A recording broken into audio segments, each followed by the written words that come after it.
ತುಂಬ ಇದು ಜಾಕಿ ಚಾನ್. ಸೊ ಆವಾಗ ಜಾಕಿ ಚಾನ್ ಸಿನಿಮಾಗಳು ನೋಡಿದೆ, enter the dragon, Bruce Lee cinema ನೋಡ್ತಿದ್ದೆ. ಸೊ ನಾವು ಮಾಡಿದ್ರೆ ಹೆಂಗಿರುತ್ತೆ, ಸೊ ನಾವು ಸಿನಿಮಾದಲ್ಲಿ ಮಾಡಿದ್ರೆ ಹೆಂಗಿರುತ್ತೆ, ಸೊ ಸಿನಿಮಾ ಮಾಡಿಲ್ಲ ಅಟ್ಲೀಸ್ಟು ಕಲ್ತ್ರೆ ಹೆಂಗಿರುತ್ತೆ ಅನ್ನೋದು ಒಂದು ಇಂಪ್ರೆಸ್ ಮೇಲೆ ನಾನು ಚೆನ್ನೈಗೆ ಹೋಗಿ ಚೆನ್ನೈಯಲ್ಲಿ ಪ್ರಾಕ್ಟೀಸ್ ಮಾಡಿ, ಅಲ್ಲಿ ಮುರುಗನ್ ಅಂತಿದ್ರು ಅವರು ಜಿಮ್ನಾಸ್ಟಿಕ್ ಪ್ಲೇಯರು, ಅವರು ಇಂಟರ್ನ್ಯಾಷನಲ್ ಪ್ಲೇಯರ್ ಅವರು. ಸೊ ಅವ್ರಿಗೆಲ್ಲ ನಮಗೆ ಅವರೆಲ್ಲ ನನಗೆ ದಾರಿ ತೋರಿಸ್ತಂತ. ನಾನು ಮಲೇಷ್ಯಾಗೆ ಹೋಗಿ ಮಲೇಷ್ಯಾದಲ್ಲಿ ಒಂದು 6 ಮಂತ್ ಇದ್ದು, ಅಂದರೆ ಆ ವಯಸ್ಸಿಗೆ ನಾವು ಏನು ಬೇಕು ಆ ಏಜ್ಗೆ ಅಷ್ಟು ಕಷ್ಟಪಟ್ಟಿದ್ದೆ. ಯಾಕಂದರೆ ಒಂದು ಡೆಡಿಕೇಶನ್ ಬೇಕು, ಮನುಷ್ಯ ಅಂದಮೇಲೆ ಡೆಡಿಕೇಶನ್ ಇರಬೇಕು. ಏನಾದರೂ ಮಾಡಲೇಬೇಕು ಅಂದಾಗ ಮಾಡ್ಬೋದು.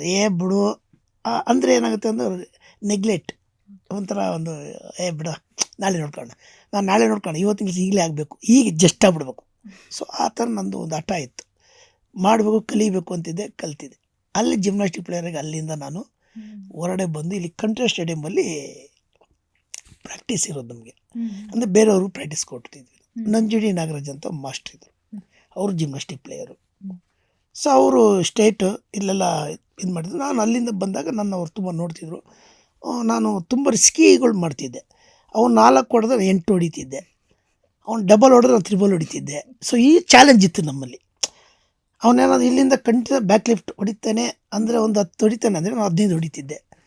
ಸೊ ಅದು ಚಾಲೆಂಜಲ್ಲಿ ಮಾಡ್ತಿದ್ವಿ. ಆಮೇಲೆ ಒಂದು ಮಾರ್ಕಿಂಗ್ ಇರೋದು, ಅದು ಸೊ ಮಾರ್ಕಲ್ಲೇ ಮಾಡಬೇಕು, ಅದು ಮಾರ್ಕಲ್ಲೇ ಹೊಡಿಬೇಕು, ಆ ಮಾರ್ಕಲ್ಲೇ ಕಟ್ ಲ್ಯಾಂಡ್ ಆಗಬೇಕು. ಸೊ ಇದೆಲ್ಲ ಅದು ಒಂದು ಜಿಮ್ನಾಸ್ಟಿಕಲ್ಲಿ ಒಂದು ಇದಿರ್ತದೆ, ಪಾಯಿಂಟ್ಸ್ಗಳಿರ್ತವೆ.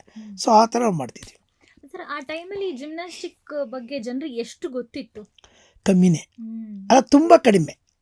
ಈಗೆಲ್ಲರೂ ಡ್ಯಾನ್ಸ್ಗೂ ಜಿಮ್ನಾಸ್ಟಿಕ್ ಮಾಡ್ತಾರೆ. ಈಗ ಬರೀ ಏನೋ ಸುಮ್ಮನೆ ಏನಾದರೂ ಅದಕ್ಕೂ ಜಿಮ್ನಾಸ್ಟಿಕ್. ಈಗ ಜಿಮ್ನಾಸ್ಟಿಕ್ ಅನ್ನೋದು ಈಗ ಬೆಳವಣಿಗೆಯಲ್ಲಿದೆ.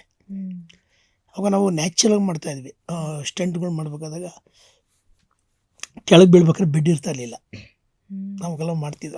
ಒರಿಜಿನಲ್ ಮಾಡ್ತಾಯಿದ್ವಿ. ಈಗ ಬೆಡ್ಡೇ ಬೇಕಾಗಿಲ್ಲ, ಯಾಕೆ ರೋಪ್ ಕಟ್ಬಿಟ್ಟು ಎಳೆದ್ಬಿಟ್ಟು ಅವನೇ ಹೋಗ್ಬಿಡ್ತಾನೆ. ಅಷ್ಟು ಈಸಿಯಾಗಿದೆ ಈಗ. ಯಾಕಂದರೆ ಎಲ್ಲರೂ ಮಾಡೋಕ್ಕಾಗೋದಿಲ್ಲ, ಅದು ಪ್ರಾಕ್ಟೀಸ್ ಮಾಡೋದು ಇನ್ನೂ ಚೆನ್ನಾಗಿ ಕಾಣ್ತಿರುತ್ತೆ.